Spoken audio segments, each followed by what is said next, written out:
What is up, everyone? I am coming on here for a couple of plays for today, and we just hit a 9.5x right here on Prizepicks, guys. This is utilizing two forms of correlation with two different sports. You have Valorant unders right here, and I always talk about Valorant and Counter-Strike being correlated based off of game length, okay? So if a game goes into overtime, that's going to mean a lot more kills because it's just a longer game. If the game's a shorter game, that's going to mean less kills, and that's exactly what happened in this game. I took the unders, and the unders do hit together, right? Sometimes I'm going to take the unders and the overs might hit because the game goes into overtime, etc. But we do go ahead and cash this part of the correlation. And then this morning, BFX played G2 and BFX gets 0-3'd, okay, which was pretty massive because BFX is it's a Korean team and G2 is a European team. And I always talk about the Korean teams being extremely good at League of Legends. They're the best players on the planet. And it was very unconventional that they would get 0-3'd. They were actually favored to win this series and they got completely swept,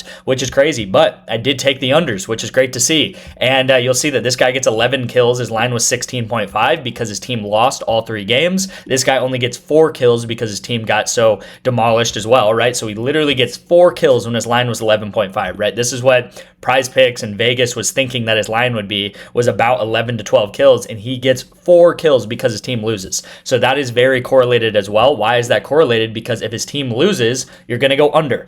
Now, you'll see in the middle of the screen here, we have this Jin G team. They actually 3-0 their opponent, all right? So this is a game that happened yesterday morning. Unfortunately, these guys DMP'd, so I don't know whether they just took the day off or whatever, so we actually got refunded this entry, but I wanted to show you guys because, you know, let's say that these guys didn't actually DMP and they ended up playing their game, and again, you guys see that I took the overs, thinking it might be a longer game, right? Sometimes I'm going to take the unders, sometimes I'm going to take the overs. So what's funny about this one here is it did refund, but it was complete opposite of what I picked here. I picked all unders here, and then I picked all overs here, and again, it's just based off of if I think the game's going to go longer, if I think Jin G is going to win versus BFX or whatever it is, and these guys go way over their lines, right? 15 kills for this guy, 16 kills for this guy because they won all 3 games. So this is the name of the game on Prizepicks, is using correlation. This is what we do on our VIP. We just hit a 9.5x, which means in this one entry alone, we went up 8.5 units, okay? If you guys watch yesterday's video, I explained on Underdog Fantasy, we had a couple of hits. We had 2 hits and 2 misses. The 2 hits we had were 3.5x's. Because of that, we go up 2.5 units because from each of those hits, right? 2.5 units from two entries that hit. That's 5 units if you times 2 that. And then we had 2 misses, which is -2. So you had 5 minus 2, which means we went up 3 units from going 2 and 2 pretty much, okay? This means that we could have had 8 losses yesterday, and just this one entry alone, we would have went up 0.5 units. Now, that didn't happen. We only had 2 losses, right? We had this loss here, we had this loss here, and I believe we have a setup that we ended up having on Prizepicks from like maybe a taco play or something. But yeah, this was a play that I sent out a couple days ago. It did not hit. And then this was a play as well where I took the BFX guys under, and these guys did go under together because they got 0-3'd, as I explained earlier. And then Caden Boozer did unfortunately go over, which sucks because we would have hit this again as another play, right?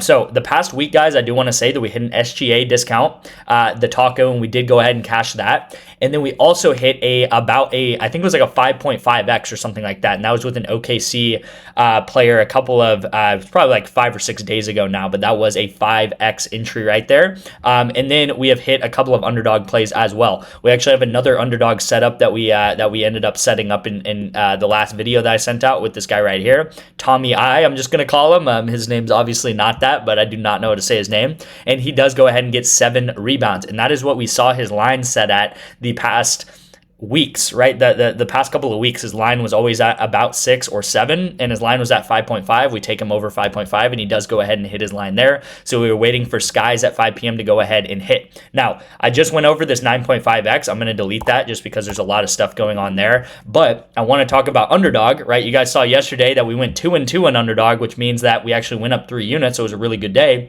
But if you guys look at the misses on Underdog, by the way, another setup right here with Hans Sama. But if we look at the misses, look how heartbreaking the misses are, you guys. All 3 of these misses right here that I have in the middle of the screen missed by 0.5, all right? So This is what I always talk about in sports betting is sometimes you're going to get unlucky like this, right? We have this guy right here, by the way, in the first map. So I'm going to say map 1, he had 2 headshots in map 1. And then in map 2, he ended up getting 14 headshots. And just as I talked about in Counter-Strike, longer games mean more kills. First map was very short. He gets 2 headshots and he literally needed to get less than 14 headshots to not go over. And then in the second map, he does get 14 headshots and he goes over by 1, right? His line was 15.5.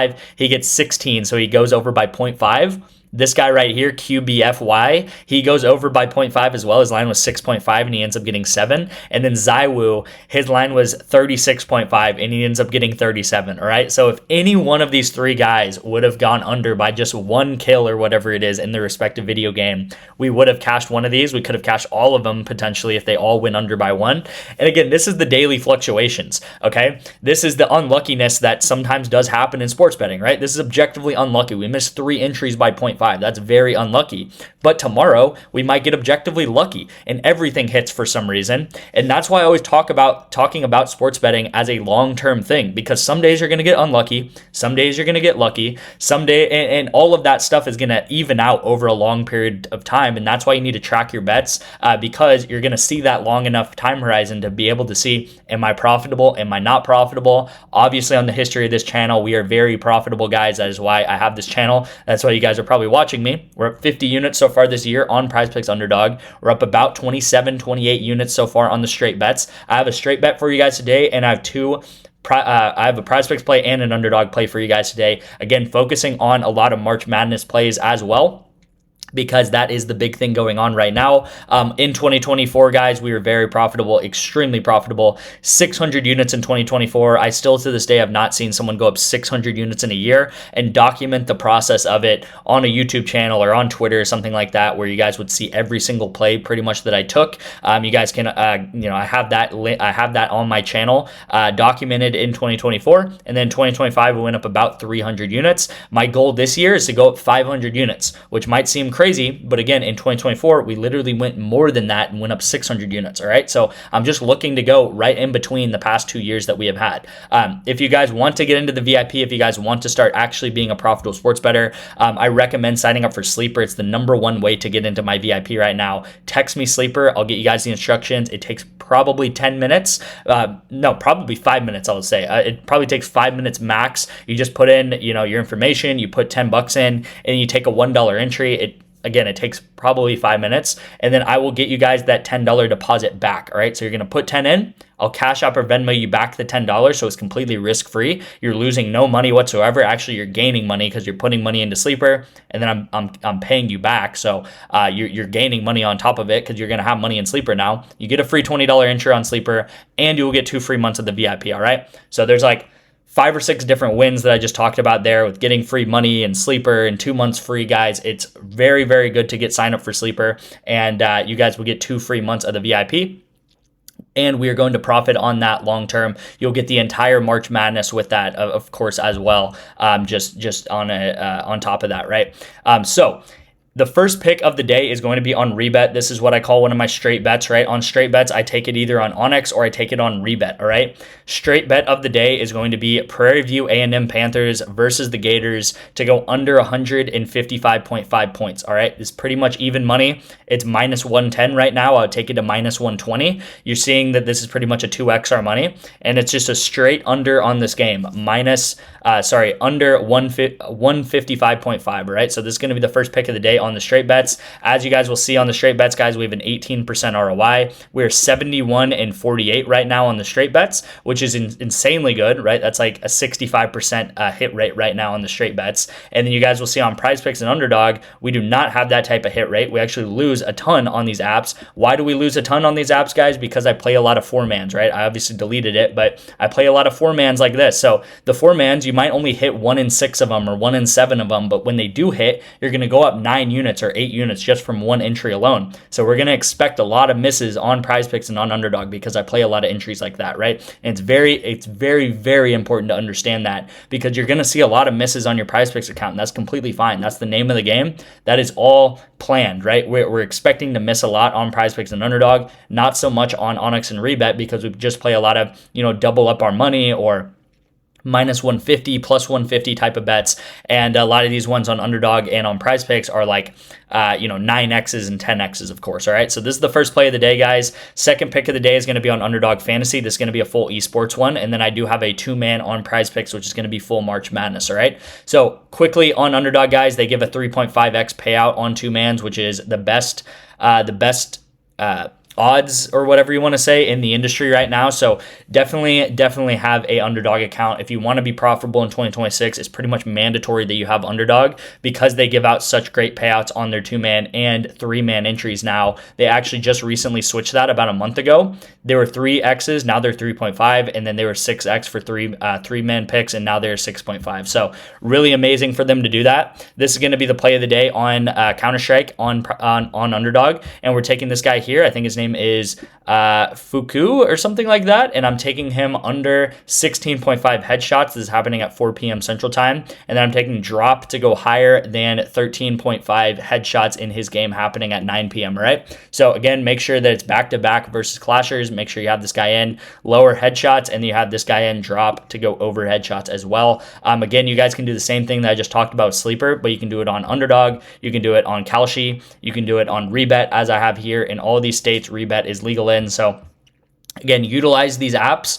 These are the apps that we use to bet a lot of the times and make money. And you guys can also get 1 to 2 free months of the VIP for signing up for these different apps that I do talk about quite a lot. All right. So Prizepicks play of the day. I really like this play. Now, I'd recommend, honestly, to take this on Underdog because you'll see here, we're only getting a 3x for it, right? This is a 3x. On Underdog, we would get a 3.5x for it. So if you really want to be a pro sports bettor, take it on Underdog. But first pick of the day is going to be Sam Holberg to go over 17.5 PRA. Now, some of these games are happening tomorrow. Actually, both of these games are happening tomorrow. So we got to be patient sometimes. Sometimes when we're early to these lines, you can be patient and you can get really, really good value. I think that this is going to bump up to 19 by game time. So I'll take it at 17.5. I'd also take it at 18. Now, why do I like this line so much, all right? If you look at the past 5 games, he has gone under this quite a lot. And this is what a lot of people will show you. A lot of people will show you a graph like this and think that it makes, some sort of difference or something like that he's gone under in the past 5 games. I'm telling you guys right now, March Madness is a completely different animal, okay? The past 5 games that he played do not matter because now he is in the tournament of his life, the tournament of his team's life, and these people that he's been working all season to get to this tournament. He's probably going to play another 3 to 5 minutes in this game that he has not played all season.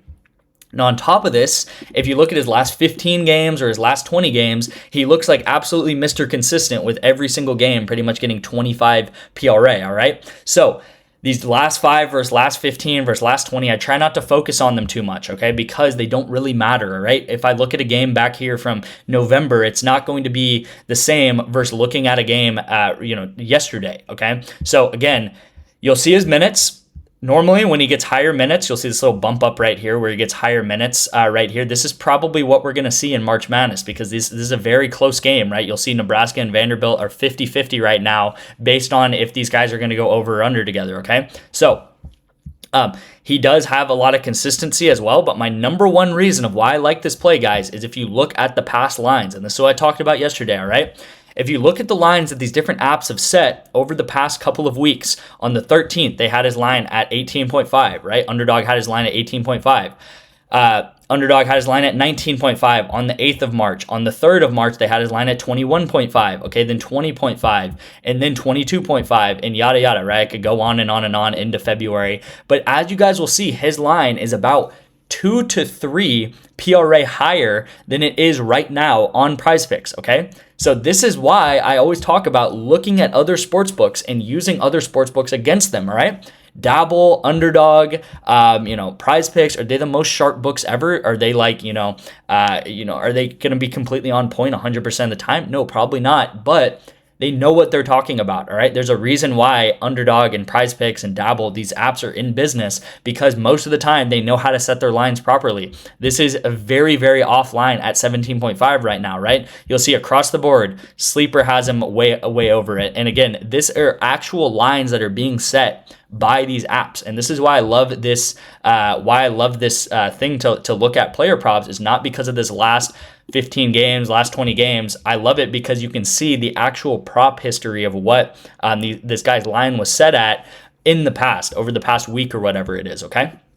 So that is going to be Sam Horberg to go over. And then we have AK Okonkwo. I don't know how to say his name, guys. There's going to be a lot of people that I do not know how to say their name, so I apologize about that. And we are going to go him over points, and it's going to be on Prizepicks right now. It's actually, I think it might have bumped to 9.5, so that's unfortunate. It looks like on Underdog his line is at 8.5. So yeah, I would definitely take this play on Underdog if you guys can, because his line is at 8.5. I'm gonna say that I would take it at 9.5 as well, because I was gonna say that his line's probably gonna bump to 10. If we look at the prop history on this guy, his line is a lot of times at 11.5, right? 11.5, 10, 10.5. You know, again, I could go through this, but it's not as good of a play as the Sam play was. But again, I really like this play because his line a lot of the time is normally at like 10 or 11 or 11.5. Again, a lot of this last 15, last 20 stuff is not going to matter. It doesn't matter at all. You know, these are completely different teams and defenses and stuff like that. But where his line is set is going to give you a general trend of where his line should be set now, right? And again, if there was only one line set and I could only see 1 point of data, then it wouldn't really matter either. But I'm able to see like 20 different points of data where his line has been at over the past couple of weeks, okay? So good play here. This play right now is the better play. I'll just say that right now. But again, I would take this guy up to 18. And then I would take this guy at 9.5 as well. Again, this is not a great play because his line should be 8.5, and I think he just bumped up to 9.5. But on Underdog, if you can get it at 8.5, then that's amazing right there, all right, guys? So these are going to be the plays of the day. Hopefully you guys enjoyed. This is the play on REBET, on Prizepicks, and then on Underdog, of course. Thank you guys so much for watching, and I'll see you in tomorrow's video.